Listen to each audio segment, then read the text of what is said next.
Well, we are rounding out the Tales of Adventure Collection 9 set with the fourth film here, number 474 in the Imprint range, which is Warlords of Atlantis. Now, this one has never came across my path at any point, whereas the other three films I was really familiar with. I have fond memories of watching them when I was a child. Warlords of Atlantis, I don't know if I've ever encountered this one before. But it's all about an exposition searching for the lost continent of Atlantis, which seems to be far more than legend for our intrepid adventurers. City in the middle of the Atlantic Ocean? You will not find it on any map, but you know its name. Atlantis.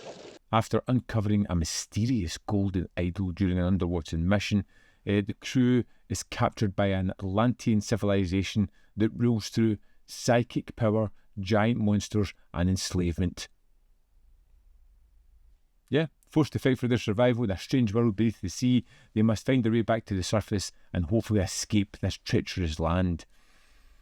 It takes some key elements from some of the other movies. You know, you can see that the monsters are there from other places. You can see that they've found a sort of lost continent, like they did in some of the other films, like Land Before Time, the psychic monsters from at the Earth's core, and they're kind of reusing those ideas in this film.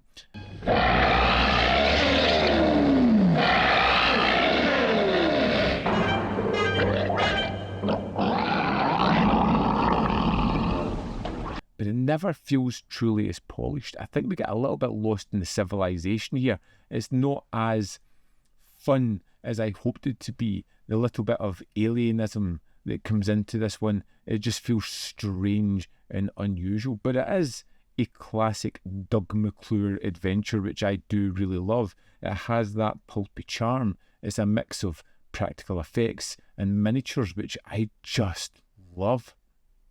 As Kevin O'Connor has moved through this, you can see he's got a real knack for these kind of films and how to show them off as best as he can. The creature design is awesome. I love the initial octopus attack on the ship, which is just absolutely wonderful. It's so good. They bring it back for the finale, and I was really happy to see that come back again.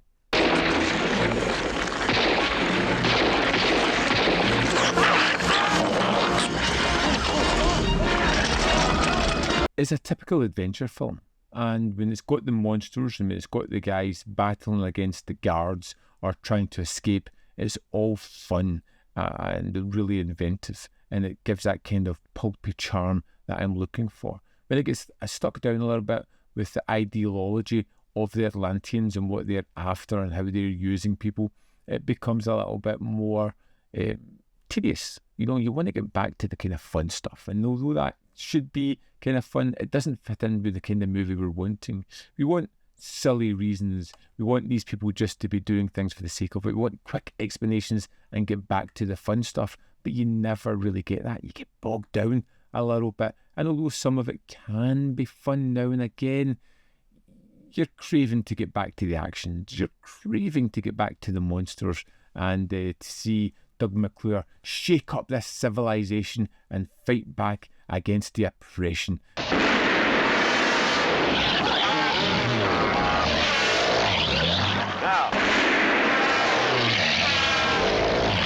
There's some great sequences. The underwater expedition was really great. I enjoyed that.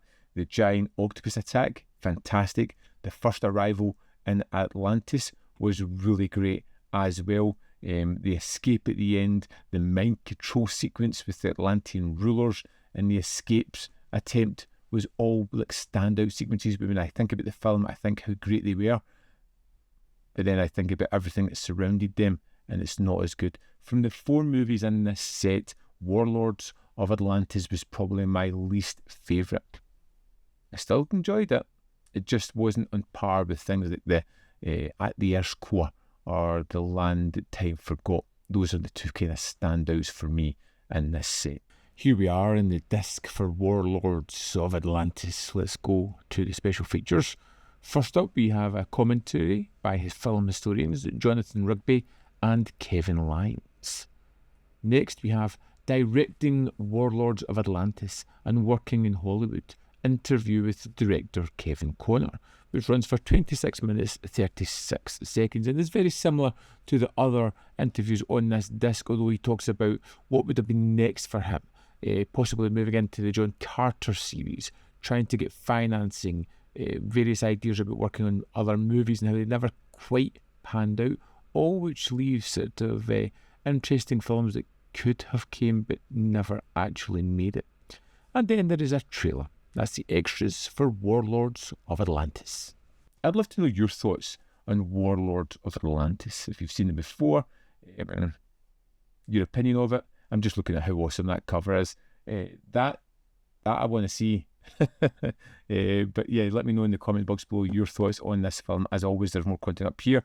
You can see more of my stuff. In the description box below are links to Patreon, membership program, and manbfilm.com, always in which you can support me. Thanks for watching. See you next time.